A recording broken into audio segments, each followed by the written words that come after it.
शहबाज शरीफ की वफाकी हुकूमत को 8 फरवरी के इलेक्शन के बाद से लेकर आज तक इंसानी हकूक और आज़ादी अज़हार से मुतल्लिक मुतनाज़ा कानून साजियों पर मुख्तलिफ हलकों की जानिब से मुसलसल तनकीद का सामना है, मगर अपोजिशन, सिविल सोसाइटी और सहाफ़ती तंजीमों की इस तनकीद के बावजूद वफाकी हुकूमत की जानिब से मुतनाज़ा कानून साजियों का सिलसिला जारी है,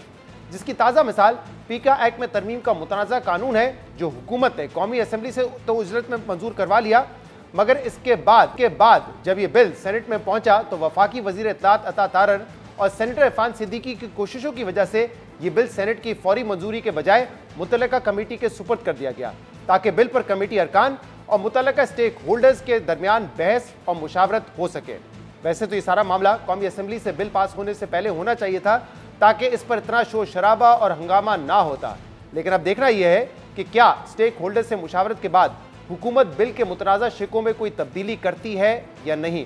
अहम बात यह कि वफाकी वजीर इत्तलात अताउल्लाह तारर ने इस बिल के हवाले से यह दावा किया था कि यह कानून वर्किंग जर्नलिस्ट के खिलाफ नहीं है, बल्कि यह कानून सिर्फ डिजिटल मीडिया पर नफरत फैलाने वालों के खिलाफ इस्तेमाल होगा और पेशावर सहाफ़ियों को तहफ़्फ़ुज़ फराहम करेगा। डिजिटल मीडिया के ऊपर क्या वजह है कि वाजिबुल कत्ल करार दें, किसी पे ब्लास्फेमी का इल्जाम लगाएं, किसी को कहें कि इसका घर तोड़ दो, आग लगा दो, कोई अथॉरिटी उसका नोटिस नहीं ले सकती।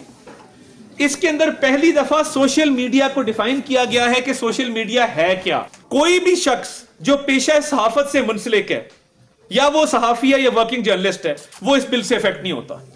अता तारर कह रहे थे कि ये कानून वर्किंग जर्नलिस्ट नहीं बल्कि डिजिटल मीडिया पर नफरत आमेज मवाद फैलाने वालों के खिलाफ है, लेकिन माजी में देखा गया है कि इस किस्म के कवानीन वर्किंग जर्नलिस्ट और तनकीदी आवाज़ों को दबाने के लिए भी इस्तेमाल होते रहे, जिसकी कई हालिया मिसालें हमारे सामने मौजूद हैं। 2 रोज़ पहले पाकपतन में एक व्हाट्सएप ग्रुप पर वज़ीर आला पंजाब मरियम नवाज के खिलाफ हद तक आमेज और नाज़िबा पोस्ट शेयर होने पर व्हाट्सएप ग्रुप के एडमिन को पीका एक्ट के तहत गिरफ्तार कर लिया गया था। हालांकि ग्रुप में वो पोस्ट एडमिन की जानिब से शेयर भी नहीं की गई थी। FIR के मुताबिक व्हाट्सएप ग्रुप में मरियम नवाज के खिलाफ नाज़िबा ज़बान और गैर इखलाकी पोस्ट शेयर की गई थी, जबकि व्हाट्सएप ग्रुप एडमिन को यह मालूम होने के बावजूद कि ये पोस्ट गैर इखलाकी और गैर कानूनी है, लेकिन फिर भी उन्होंने इस पोस्ट को डिलीट नहीं किया, बल्कि ग्रुप के दूसरे अरकान को ये मवाद देखने का मौका फराहम किया। यानी इस किस्म की गिरफ्तारियों से ये वाज़ेह होता है कि फेक न्यूज़ रोकने की आड़ में जो कवानीन बनाए गए हैं वो इतने ब्रॉड बेस्ड और मुबहम होते हैं कि इसके तहत किसी को भी गिरफ्तार किया जा सकता है। जबकि इसी तरह पिछले माह FIA की जानिब से जियो न्यूज़ के सहाफ़ी आसिफ बशीर चौधरी समेत 150 सहाफ़ियों के खिलाफ भी पीका कानून के तहत मुकदमा दर्ज किए गए थे। हालांकि मुतासरा सहाफ़ियों को यह भी नहीं पता था कि उन पर इल्ज़ाम क्या लगाया गया है। अब अहम बात यह कि फेक न्यूज़ और सोशल मीडिया पर नफरत आमेज़ मवाद यकीनन एक मसला है और इसे संजीदगी से निपटने की ज़रूरत भी है। और जैसे प्रिंट मीडिया को प्रेस काउंसिल ऑफ पाकिस्तान और इलेक्ट्रॉनिक मीडिया पर पैमरा के जरिए रेगुलेशन की जाती है, वैसे ही डिजिटल मीडिया को भी रेगुलेट किया जाना चाहिए, लेकिन जो भी रेगुलेटरी अथॉरिटी हो वो आज़ाद हो, ताकि रेगुलेशन के नाम पर हुकूमत नाकदीन और सियासी मुखालफिन की आवाज़ को ना दबा सके। मगर हुकूमत की जानिब से कौमी असम्बली से जो पीका कानून मंजूर कराया गया है उस पर भी इसी किस्म के एतराज़ात किए जा रहे हैं। पीका तरमीमी एक्ट पर एक एतराज़ ये है कि इस एक्ट के तहत जो अथॉरिटी, कंप्लेंट काउंसिल और ट्रिब्यूनल कायम किए जाएंगे उसमें तमाम तैनातियाँ हुकूमत करेगी, और जो सहाफ़ी भी इस अथॉरिटी और ट्रिब्यूनल्स का हिस्सा होंगे उनकी तकर्री भी हुकूमत करेगी।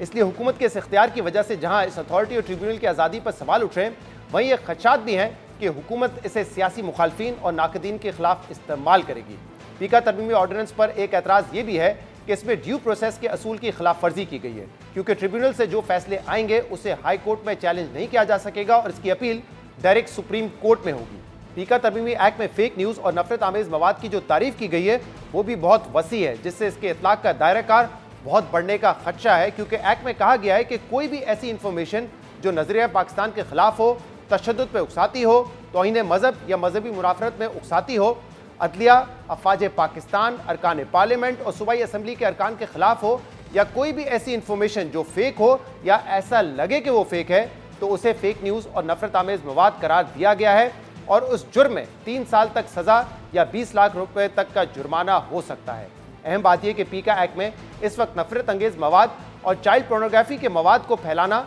काबिल गिरफ्त और नाकाबिल ज़मानत जुर्म है, मगर इस तरमीम के बाद हर किस्म की फेक न्यूज़ को काबिल गिरफ्त और नाकाबिल ज़मानत जुर्म की फहरिस्त में शामिल कर दिया जाएगा। इसलिए ये खदशात हैं कि हुकूमत इसे सियासी मुखालफिन की गिरफ्तारियों के खिलाफ इस्तेमाल करेगी। इसी तरह पीका तरमीमी एक्ट के मुताबिक इससे अखबारात और TV चैनल्स पर 2 रेगुलेटरी अथॉरिटीज़ का इतलाक होगा, क्योंकि अखबारात और टीवी चैनल्स को रेगुलेट करने के लिए पहले ही अथॉरिटीज मौजूद हैं और अब अगर ये तरमीम मंजूर हो जाती है तो अखबार के डिजिटल वर्जन और टीवी चैनल्स के कंटेंट की डिजिटल स्ट्रीमिंग पर नई अथॉरिटी का इतलाक भी होगा। पीका एक्ट में एक बड़ा एतराज ये भी है कि इसके तहत कायम होने वाली अथॉरिटी आज़ाद या खुद मुख्तार नहीं होगी बल्कि वफाकी हुकूमत के मातहत होगी और वफाकी हुकूमत जो अहकामात और पॉलिसीज जारी करेगी वो ये अथॉरिटी मानने की पाबंद होगी। इसी तरह पीका तरमीमी एक्ट में यह भी कहा गया है कि अथॉरिटी सोशल मीडिया प्लेटफॉर्म्स पर काबिल एतराज़ मवाद की सूरत में इन प्लेटफॉर्म्स की जानिब से कवानीन की पासदारी ना करने पर इन प्लेटफॉर्म्स को जुज़वी या मुकम्मल तौर पर ब्लॉक किया जाएगा।